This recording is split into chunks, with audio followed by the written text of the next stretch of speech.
Craven Edge? I hunger. Yep, for blood. But can I ask, could you ever be full? The first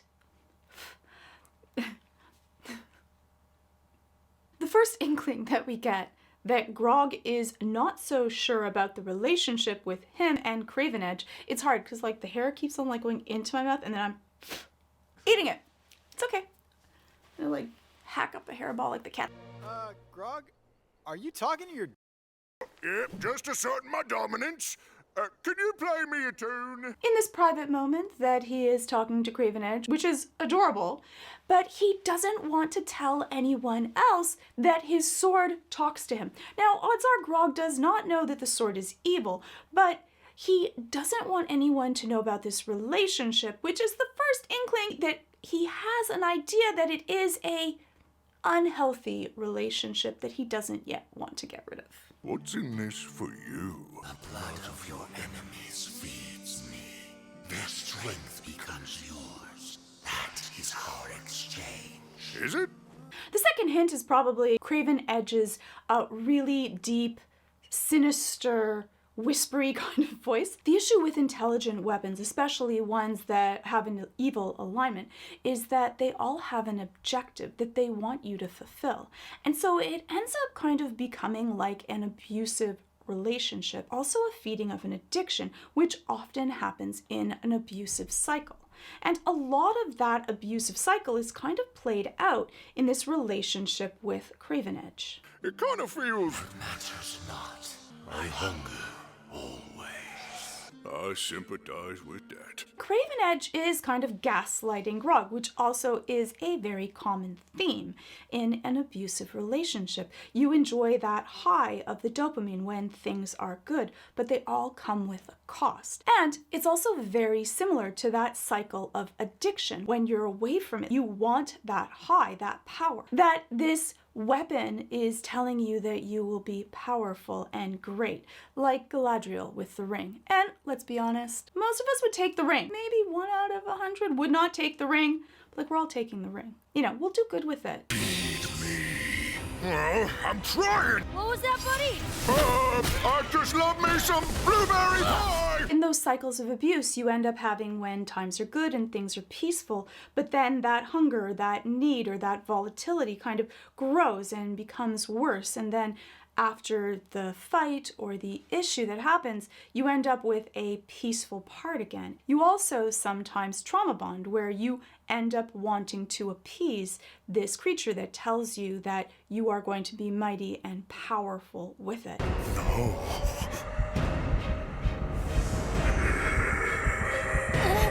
Yes!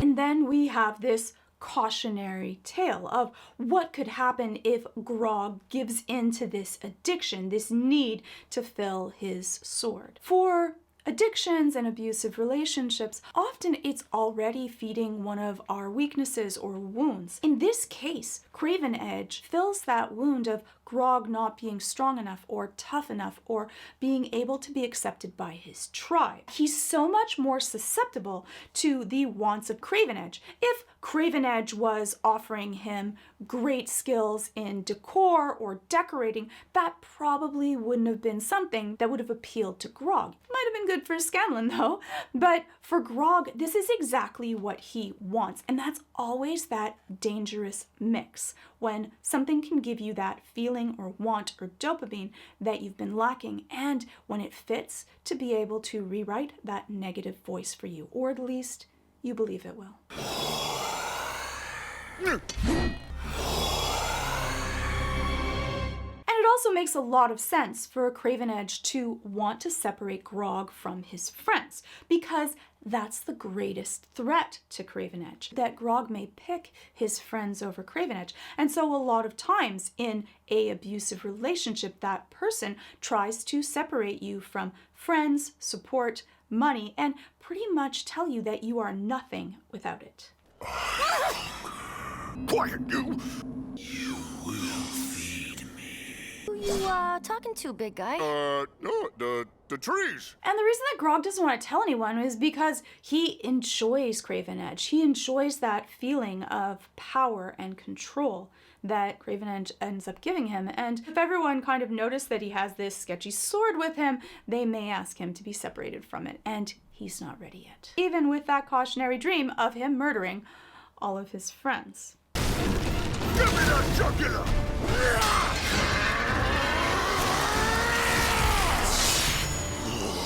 And you can completely understand Grog's frenzy at that power, that addiction of him being able to do things that no one else can. This sword making him greater than himself. Grog, come on!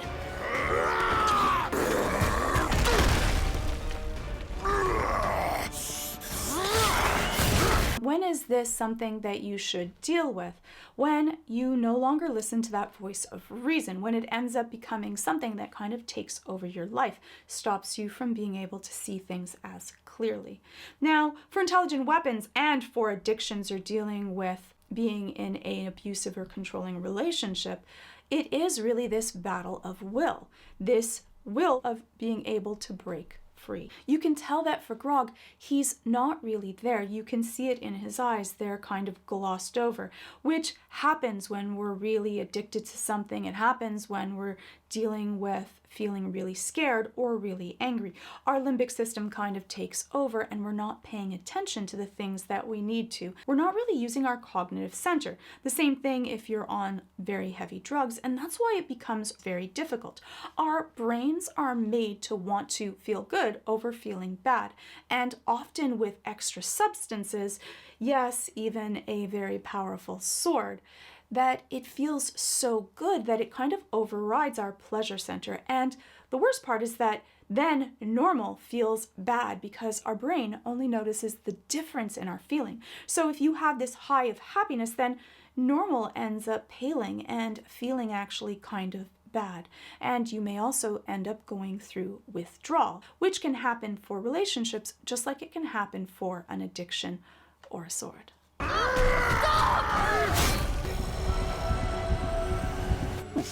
Mike? No. And they often talk about you having to hit rock bottom in order to stop, which is not the case. I think that, though, for Grog, this was that moment because he cares about no one as much as he cares about Pike. And she's always been there for him when he needs it. I knew it! That sword is totally evil! It's not. It makes me strong. Since you You're right. And look at how Craven Edge is trying to split up Grog between his friends, the things that will stop us from being together. Those offerings of I will make you powerful and strong so that no one is ever going to be able to kind of hurt you again.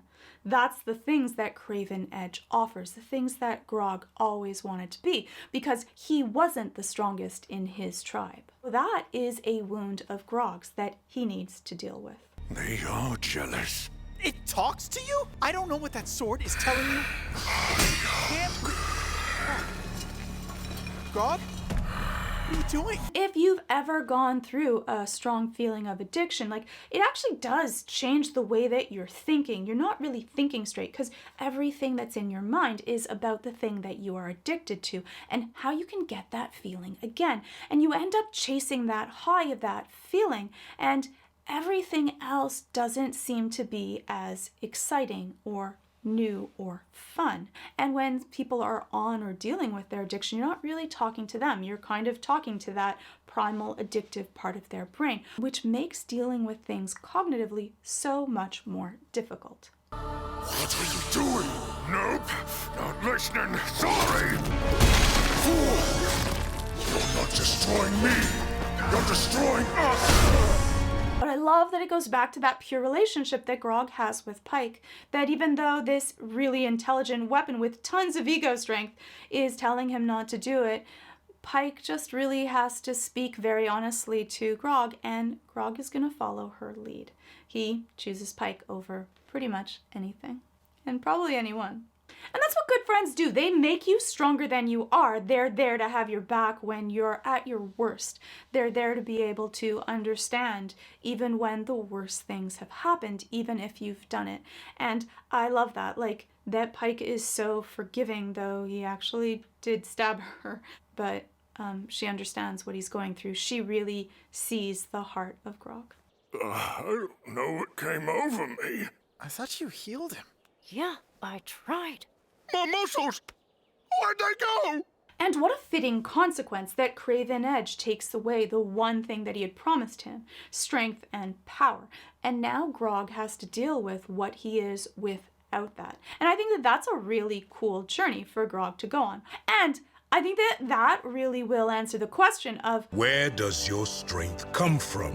now he has to deal with not actually having it.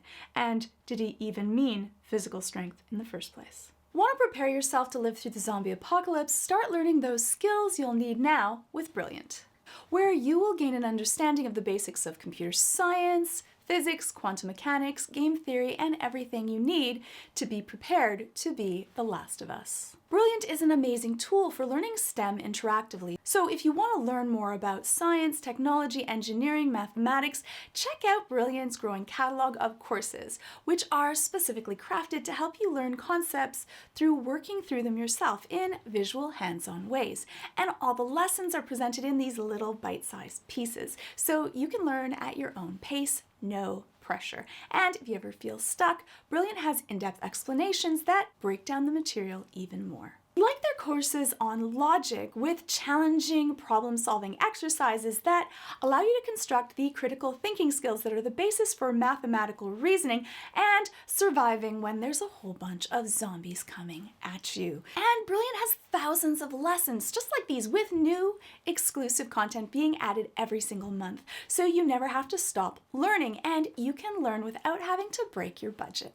All you have to do to get started for free is by visiting brilliant.org/Georgia Dow or click on the link in the description. The first 200 people will get 20% off Brilliant's annual premium subscription. So just click on the button on the screen and head on over to brilliant.org/Georgia Dow. Clicking on that button really does help out this channel, so thank you. And so just clicking on the playlist above for more videos on the psychology of your favorite shows.